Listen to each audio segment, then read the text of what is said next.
નમસ્કાર. નવનિર્માણ ન્યૂઝમાં આપનું હાર્દિક સ્વાગત છે.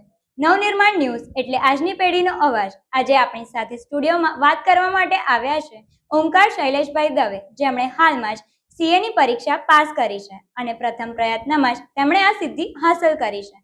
તો આવો આપણે તેમની સાથે જ વાત કરીએ. સો welcome Omkar. Thank you Devanshi. Omkar, આપણે જાણવા માંગીશું કે તમારી આ જર્નીની શરૂઆત કેવી રીતે થઈ. First of all thank you Devanshi આ પોડકાસ્ટ કરવા માટે. આ પોડકાસ્ટ થ્રુ આપણે બંને એવું ડિસ્કશન કરીશું જેનાથી આવનારી પેઢીને એક સારો સંદેશ જશે. તો તારો ક્વેશ્ચન એ છે કે જર્નીની શરૂઆત કઈ રીતે થઈ.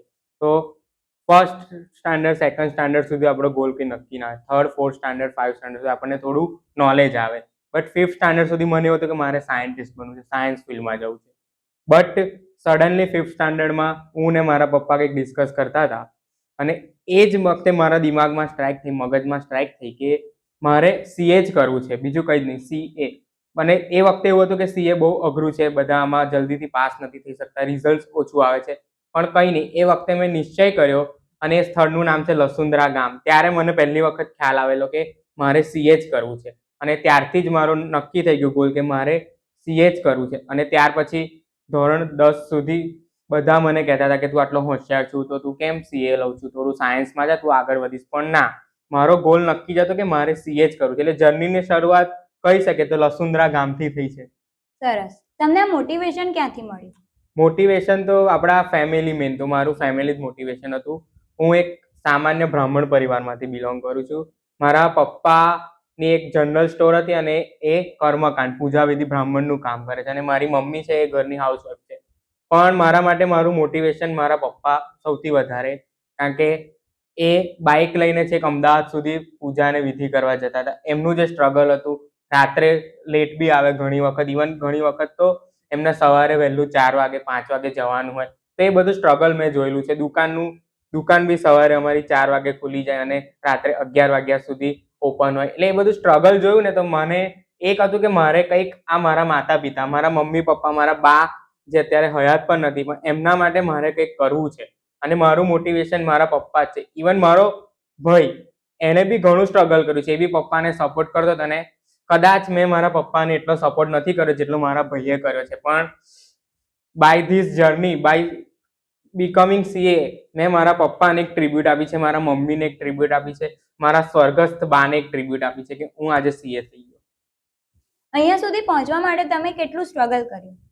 સ્ટ્રગલ તો જો સીએમાં મતલબ મહેનત તો છે, બટ અલ્ટિમેટલી શું છે, સ્ટ્રગલ કરવું એ ઇમ્પોર્ટન્ટ નથી, કઈ રીતે સ્ટ્રગલ કર્યું. મતલબ 11-12 સુધી તો મારા માટે 11-12 બહુ આમ અઘરું હતું, કારણ કે એ ટાઈમે કોરોના હતો અને કોરોના કાળમાં કેવું હતું કે આખું ચેન્જ થઈ ગયું હતું. ઓનલાઈન બધા ક્લાસીસ થઈ ગયા અને સીએમાં કેવું છે કે ઓનલાઈન ક્લાસીસ જ બધું છે.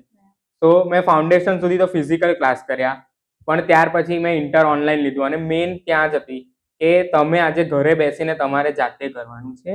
મેન તમને કોઈ એવું કહેવા વાળું નથી કે તારે કરવાનું જ છે.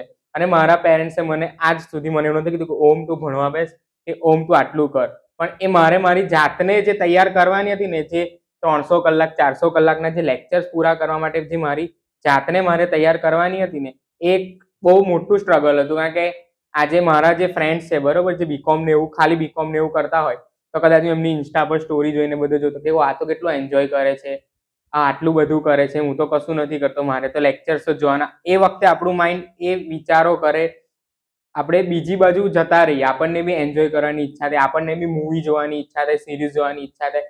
પણ ના, એ ટાઈમે આપણે લેક્ચર્સ કરવાના ને, મેઇન એ સ્ટ્રગલ હતું કે મારી જોડેના બધા એન્જોય કરે છે, હું કેમ એન્જોય નથી કરતો. પણ ત્યારનું એક જ વસ્તુ મારા મગજમાં હતી કે ના, આજથી 4 વર્ષ પછી શું સિચ્યુએશન હશે. તો 4 વર્ષ પછી આજે હું આજે પોડકાસ્ટ કરી રહ્યો છું, એ મારા માટે બહુ મોટા ગર્વની વાત છે કે આજે હું સીએ થઈ ગયો છું ફર્સ્ટ અટેમ્પ્ટમાં. અને એ બહુ મોટી વસ્તુ છે મારા મમ્મી પપ્પા માટે. પણ જે સ્ટ્રગલ છે એ વર્ડ્સમાં કેવું ને બહુ અઘરું છે. અને તમારા ઘરનો અને તમારા પેરેન્ટ્સનો અને તમારા ફ્રેન્ડ્સનો સપોર્ટ તમને કેવું મળ્યો? સપોર્ટમાં તો મારા ભગવાનની મારી ઉપર એટલી બધી દયા છે કે મને મારા મમ્મી પપ્પા, મારા ભાઈ, મારા ભાભી, મારા બા, મારા દાદા જોડે તો મેં એટલો ટાઈમ સ્પેન્ડ નથી કર્યો, પણ મારા બા 2022માં એક્સપાયર થઈ ગયા. બટ જેમ એમને ખબર હતી કે ઓમ મારો સીએ થશે અને આજે કદાચ એમના આશીર્વાદ બી મને ફળ્યા હોય એવું લાગે છે. મારા મમ્મી પપ્પાએ તો મને ક્યારેય કોઈ દિવસ પ્રેશર નહીં કર્યું. ઇવન હું એમને એવું કહું ને કે મને નથી કરવું તો મને કે વાંધો નહીં, તું ના ભણીશ, છોડી દે, થોડો ટાઈમ બ્રેક લઈ લે. પણ જે સપોર્ટ છે જે એમણે આપ્યો છે ને એમના જેવો સપોર્ટ તો આઈ થિંક કોઈ આપી બી ના શકે. અને આપણા પેરેન્ટ્સ આપણા માટે જે કરે છે ને દુનિયામાં બીજું કોઈ ના કરી શકે. ઇવન મારા ભાઈનો બી સપોર્ટ ઘણો છે. એણે ઘણી વખત મને કીધું આટલું બધું તું ભણી શકીશ. એણે મને કીધું છે કે ના થાય તો ચિંતા ના કરીશ, હું છું તારી જોડે.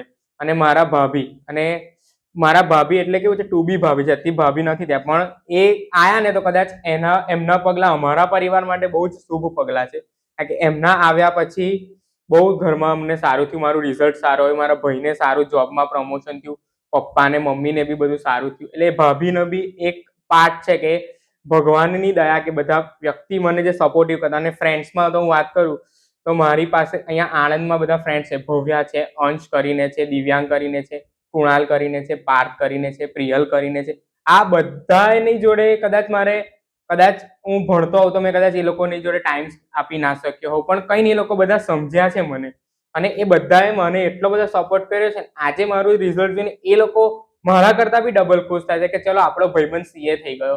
અને સૌથી અગત્યનું, આ બધા તો ઠીક છે, પણ મારા ટીચર્સ લાઈફમાં મને એટલા બધી જગ્યાએ સારા મળ્યા છે. મતલબ ફર્સ્ટ મારું બેઝ છે શોભના મેડમ પંજાબી, જે એમણે મને 1 થી 5માં જે મારો બેઝ પાક્કો કર્યો. એમણે સુપર ભણાવ્યું. પછી 10મું ધોરણ આવ્યું ને ત્યારે કેવું હતું કે કોમર્સ સાયન્સ ચૂઝ કરવાનું હતું, પણ મારું તો ફિક્સ હતું કે મારે કોમર્સ જ લેવું છે. મને એ વખતે કીધેલું કે તારા 93% આવ્યા છે તો તું સાયન્સ કેમ નથી લેતો, પણ ના, મારું નક્કી જ હતું કે મારે કોમર્સ લેવું છે. અને ત્યારે કદાચ મારી અંદર મારા કોઈ ટીચર જે છે, મારા ફર્સ્ટ બિલીવર કહેવાય ને, એ રાજેન્દ્રસિંહ ગોયલ, રાજુ સર. એમના મને હજી બી શબ્દો યાદ છે કે દવે, તું તો છે ને સીએ ફર્સ્ટ અટેમ્પમાં જ કાઢીશ. અને આજે કદાચ એમના શબ્દો બી સાચા થયા છે. પછી 11th-12thમાં કોમર્સ, મતલબ કોમર્સ એટલે એક અલગ દુનિયા. તો એમાં બી મારા સ્કૂલના ટીચર્સ, મતલબ બહુ જ સારો સપોર્ટ મળ્યો છે. એમાં અમારા જે પ્રિન્સિપાલ ખુશાલ સર હતા, પછી અમારા સુપરવાઇઝર સંજય સર, મારા ક્લાસ ટીચર મંજુલા મેડમ, વર્ષા મેડમ, ઇવન ઘણા બધા. અને સંદીપ સરે એ મારો અકાઉન્ટ, સ્ટેટ, ઇકોનોમિક્સનો જે બેઝ ક્રિએટ કર્યો છે ને, એટલો જોરદાર ક્રિએટ કર્યો છે. એમના મને હજી બી શબ્દો યાદ છે કે એકાઉન્ટમાં આમનો જ નહીં આવડે ને તો કશું નહીં આવડે. તો એ બેઝ ક્રિએટ કરવા માટે બી એમણે જે મહેનત કરી છે એમનો બી આ સીએમાં પાર્ટ છે. પછી ઇંગ્લિશમાં મને Brijesh sir, Minesh sir, divine tuition ક્લાસીસનો બી બહુ ઘણો બધો ફાળો છે. અને બીજું કે સીએની જર્ની કરી એમાં જેટલા બી મારા ટીચર છે, જેટલા બી ફેકલ્ટીઝના મેં લેક્ચર જોયા છે, એ બધી ફેકલ્ટીઝનો બી પાર્ટ છે. અને મારી ઓફિસમાંથી જે પ્રેક્ટિકલ ટ્રેનિંગ મારે આર્ટિકલશિપ કરવાની એ વડોદરાથી મેં કરી. અને એમાં બી જે રીતના પાર્ટનર્સ હતા, સિનિયર લેવલના ટીમ લીડર્સ હતા, એ બધાએ મને જે રીતનું પ્રેક્ટિકલ નોલેજ આપ્યું છે ને, તો એ બધાના લીધે આજે મને આ જર્ની છે મારી થોડી ઇઝી થઈ ગઈ છે. બરાબર છે. સપોર્ટ તો આની અંદર મેઇન છે જ. હા. બરાબર. તો તમે કહ્યું એમ કે તમે સ્કૂલમાં હતા ત્યારથી જ તમે નક્કી કર્યું. બરાબર. તો તમે કયા પ્રકારની મહેનત કરતા હતા? આમાં મહેનતમાં મેં તને પહેલા કીધું કે જે 6 મહિના લાસ્ટના હતા ને, એમાં તો તારે ખાલી ઘરે જ રહેવાનું. હા. પણ મારે એક વસ્તુ એવી હતી કે મેં વડોદરા આર્ટિકલશિપ કરી હતી. એટલે ડેલી મારે અપડાઉન કરવાનું હતું. સ્ટાર્ટિંગના 2 મહિના હું ત્યાં પીજીમાં રહ્યો, બટ પછી પાછળથી મને લાગ્યું કે પીજીમાં તો કદાચ મારે બધું ટાઈમ વધારે બગડી રહ્યો છે. એટલે મેં અપડાઉન ચાલુ કર્યું. એટલે સવારે 8:30ની ટ્રેન હોય અને સાંજે 7, 7:30 હું ઘરે આવું. અને સિઝન હોય ત્યારે 9-10 વાગે. પણ એક વસ્તુ એ હતી કે મને ખબર હતી કે મારો આ બધો ટાઈમ, ટ્રાવેલિંગ ટાઈમ વધારે છે. એટલે ફ્રોમ ધ ફર્સ્ટ ડે, જે સીએ ફાઇનલ હતું ને એના ફ્રોમ ધ ફર્સ્ટ ડે જ મને ખબર હતી કે મારે મહેનત કંઈક વધારે પડતી જ કરવાની છે. કારણ કે હું અપડાઉન કરું છું, કોઈ વડોદરાનો જે લોકલ સ્ટુડન્ટ હશે એને આ ટાઈમ મળશે. બટ મને કેવું હતું કે સવારે ઉઠીને 5, 5:30, 6 ઉઠીને એક લેક્ચર કરીને જ જવાનું ઓફિસ. નહીં તો આખો દિવસ ઓફિસમાં બી કામ સારું ના થાય, કારણ કે આપણો જે ટાર્ગેટ હોય એ પૂરો ના થાય. એટલે આમાં મેઇન ડેલી મેં ટાર્ગેટ બનાવેલા કે આટલું કામ તો થવું જ જોઈએ. મતલબ ફ્રોમ ધ ફર્સ્ટ ડે, જે 3 વર્ષની આર્ટિકલશિપ ચાલુ થઈ એના ફર્સ્ટ ડેથી જ મારે લેક્ચર્સ પર મને વધારે હતું કે મારા લેક્ચર્સ મારે જોડે ટાઈમે પતાવવા પડશે. એટલે એ સ્ટ્રગલ બહુ હતું. કહેવાય છે કે કંઈક મેળવવું હોય ને તો કંઈક સેક્રિફાઈસ કરવું પડે છે. તો તમે આ સિદ્ધિ હાંસલ કરવા માટે શું સેક્રિફાઈસ કર્યું છે? સેક્રિફાઈસ આપણને શબ્દ બોલવામાં બહુ ઇઝી લાગતો હશે, પણ એકચ્યુઅલી જ્યારે સેક્રિફાઈસ કરવાનો હશે ને ત્યારે નહીં થાય. મેં તમને સ્ટાર્ટિંગમાં કીધું કે બધા ફ્રેન્ડ્સ આપણા આજુબાજુ એન્જોય કરતા હોય, કોલેજમાં બધા ડેઝ હોય, સારી ડે છે, પ્રોફેશનલ, એક્ઝિક્યુટિવ ડે છે, એ બધા ડે હોય ને ત્યારે આપણે બધાની સ્ટોરી જોઈએ તો આપણને થાય કે આ બધું આપણે કેમ નથી ઉજવી શકતા. પણ એક સેક્રિફાઈસ હતો કે મેં મારી કોલેજ લાઈફને સેક્રિફાઈસ કરી. મતલબ કોલેજ લાઈફ ઇમ્પોર્ટન્ટ છે, મને અત્યારે બી હું કહું છું કોલેજ લાઈફ ઇમ્પોર્ટન્ટ છે, પણ કદાચ કંઈક મેળવવા માટે કંઈક ખોવું પડે ને, એટલે એ કોલેજ લાઈફ તો સેક્રિફાઈસ કરી. પ્લસ બીજું ઘણા બધા રિલેટિવ્સના મેરેજ આવતા હતા. એ મેરેજ બી નજીકના હોય છતાં પણ આપણે આપણા ભણવા માટે એ સેક્રિફાઈસ કરવા જ પડે. કારણ કે આપણે સેક્રિફાઈસ નહીં કરે ને તો ભગવાન બી નહીં આપે. અને હોય છે ને કે નસીબ એનો જ સાથ આપે કે જે મહેનત કરે. મહેનત કરવા માટે સેક્રિફાઈસ કરવું જ પડશે. બરોબર, એ મેરેજ સેક્રિફાઈસ કર્યા. બીજું મૂવી છે કશું જોવાનું નહીં, સિરીઝ છે બધા જોતા હોય અત્યારે, નેટફ્લિક્સ છે ને અત્યારની ઝેન્ઝીને તો આ જ બધું ગમે. બટ મેં કશું જોયું જ નથી. ઇવન તમે આજે કોઈ બી સિરીઝ વિશે પૂછશો ને, મને એટલું બધું નોલેજ નથી. નો ડાઉટ મને મારા કરિયર રિલેટેડ ખબર છે, સ્કેમ 1999 એ બધી સિરીઝનો ખ્યાલ છે. પણ બીજી જેટલી ઘણી બધી જે સિરીઝ આવે છે, જે મારી આજુબાજુના બધા ફ્રેન્ડ્સ મને શેર કરતા હોય, બટ એ બધી સિરીઝનો મેં એક સેક્રિફાઈસ કર્યો છે. ઘણી વખત એન્જોયમેન્ટ મેં પૂરતું નથી કર્યું. અને જે એક્ઝામ પછીની નવરાત્રી હતી, આઈ થિંક મારી ફર્સ્ટ નવરાત્રી કે જે મેં પ્રોપરલી એન્જોય કરી છે. બાકી જે એની પહેલાની નવરાત્રી હતી તેમાં આખી રાત સ્ટડી કરું ને આણંદમાં સવાર સુધી ગરબા ચાલુ થાય તો સવારે 2-3 કલાક એન્જોયમેન્ટ માટે, જે આખી રાત ભણી લેવાનું, પછી 2-3 કલાક માટે જ એન્જોય કરવા જવાનું. એ બી લાસ્ટ 2-3 ડેઝ, બધા ડેઝ નહીં. એટલે સેક્રિફાઈસ ફેસ્ટિવલ્સનો બી બહુ કર્યો છે. ઇવન દિવાળીના દિવસે, ન્યુ યરના દિવસે બી ચલો સવારે આપણે મમ્મી પપ્પાને બધાને રિલેટિવ્સને મળ્યા, પછી સાંજે લાગે કે ચલો આજે આરામ કરીએ, ના પણ આરામ બી મેં નથી કર્યો ને ભણ્યો છું. એની અંદર પેરેન્ટ્સ નો સપોર્ટ અને ફ્રેન્ડ્સ નો સપોર્ટ બહુ જરૂરી છે. ફ્રેન્ડ્સનો સપોર્ટ બધી રીતે મને સપોર્ટ તો સારો જ મળ્યો છે. કદાચ મેં મારા ફ્રેન્ડ્સને કોઈ વખત કંઈક કીધું હશે કે ચલો હું આજે બિઝી છું, ભણું છું, પણ એ લોકોએ ક્યારેય એને આડું નથી લીધું કે ઓમકાર આટલો બધો મોટો થઈ ગયો. પણ એ લોકોએ સમજ્યા છે, કારણ કે એ લોકોને ખબર છે કે છોકરો મહેનત કરી રહ્યો છે. અને બધા ફ્રેન્ડ્સ મારા બહુ જ લકી છું કે એ બધા સારા ફ્રેન્ડ્સ મને મળ્યા છે. બરાબર. હવે આગળ તમારું શું પ્લાનિંગ છે? આગળ મારું પ્લાનિંગ છે, મેઇન તો આર્ટિકલશીપમાં મને આઈડિયા આવી ગયો, જે પ્રેક્ટિકલ ટ્રેનિંગ હોય ને અમારી, એમાં મને આઈડિયા આવી ગયો છે કે મારે શું કરવું છે જીવનમાં. તો મારું ઓડિટ એન્ડ અશ્યોરન્સ ફિલ્ડમાં કરિયર બનાવવાની ઈચ્છા છે. તો એના માટે ઇન્ડિયાની કોઈ મોટી એવી સારી ફર્મ્સ છે એમાં હું એપ્લાય કરીશ, જોઈશ. અને પછી ફ્યુચરમાં ઇફ ટાઈમ અને જે વાતાવરણ છે એ અપ્રોપ્રિએટ લાગશે તો પોતાની પ્રેક્ટિસ બી કરવાની ઈચ્છા છે. અને આઉટ ઓફ ઇન્ડિયા કોઈ અગર મોટું મને જે જોઈએ છે કરિયર માટે, જે મારું જે ઓડિટ એન્ડ અશ્યોરન્સ ફિલ્ડ છે એના માટે કંઈ મને ઓપોર્ચ્યુનિટી સારી મળે તો એના માટે બી હું રેડી છું.